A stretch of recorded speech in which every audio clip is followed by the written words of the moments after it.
Spoštovani gospod predsednik, spoštovani udeleženci zbora, dragi gostje, dovolite mi, da z vami delim nekaj programskih misli za področje zunanje politike.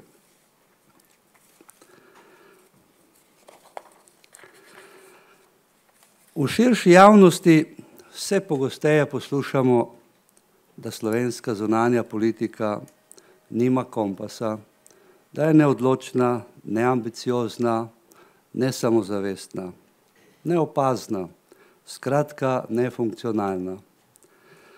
Ko spremljamo dogajanja v zadnjih mesecih, temu lahko zgolj pritrdimo.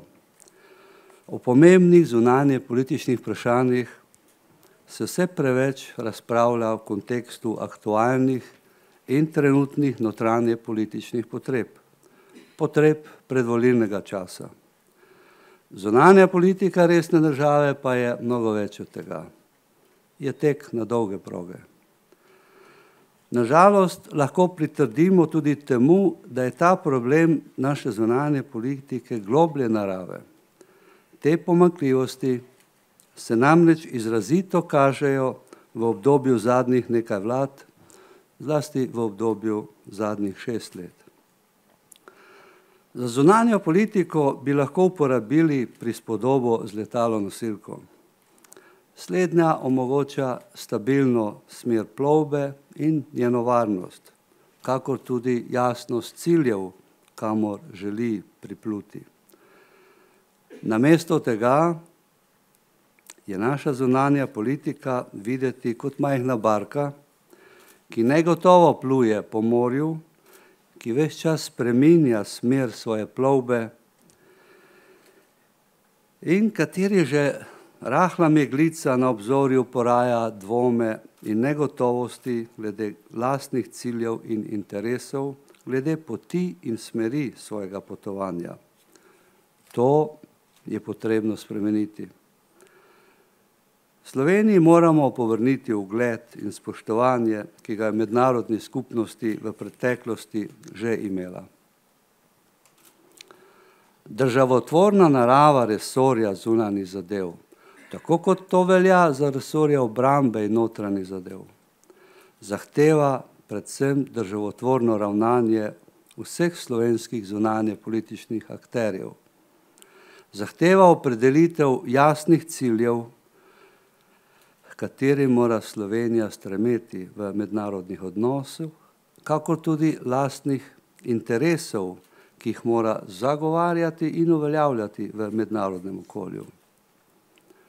Vendar glavna slabost slovenske zunanje politike ni v tem, da ne bi znala opredeliti svojih ciljev in interesov, čeprav je tudi tu čutiti precej negotovosti in omahovanja.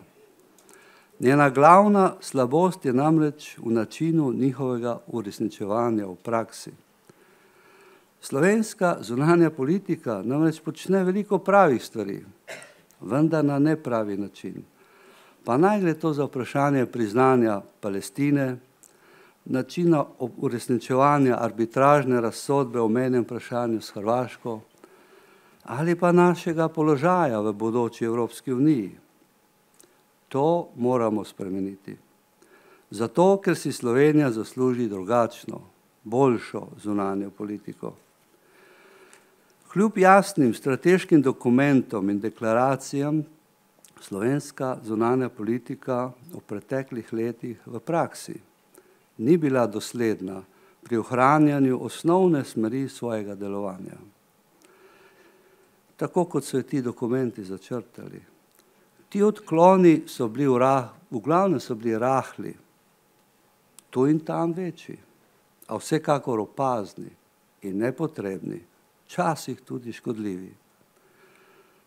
Potrebno je naravnati smer plovbe naše zunanje politike v smer, ki smo jo z referendumsko odločitvijo začrtali že pred 15 leti, ko smo se odločili za članstvo v Evropski uniji in transatlantskem zavezništvu. Slovenska zunanja politika je in mora ostati evropska in transatlantska, ne samo v besedah, ne samo v strateških dokumentih, tudi v dejanjih. Slednje mora biti tudi osnovni okvir za vzpostavljanje naših partnerstev in zavezništev. Slovenska zunanja politika mora ponovno postati državotvorna, samozavestna in proaktivna, zanesljiva in verodostojna. Vedno mora biti na braniku zaščite nacionalnih interesov, v službi blaginje in varnosti svojih državljanov, seveda ob upoštevanju tudi tistega, kar predstavlja skupno dobro, skupen interes, tako v okviru Evropske unije in transatlantskega zavezništva, ampak tudi širše, v okviru globalne skupnosti. Da bomo to dosegli, moramo storiti nekaj stvari. Naj se tukaj omejim samo na 3 smeri in 3 področja.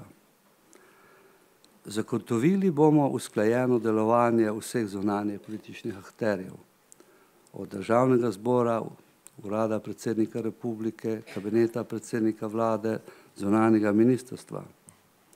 Slednje mora biti odraz njihovega državotvornega, politično odgovornega ravnanja. Tega se namreč ne da doseči z zakonsko prisilo. Drugič, zagotovili bomo večjo prepoznavnost in učinkovitost delovanja zunanjega ministrstva na čelu z zunanjim ministrom pri uresničevanju osnovnih strateških usmeritev in ciljev.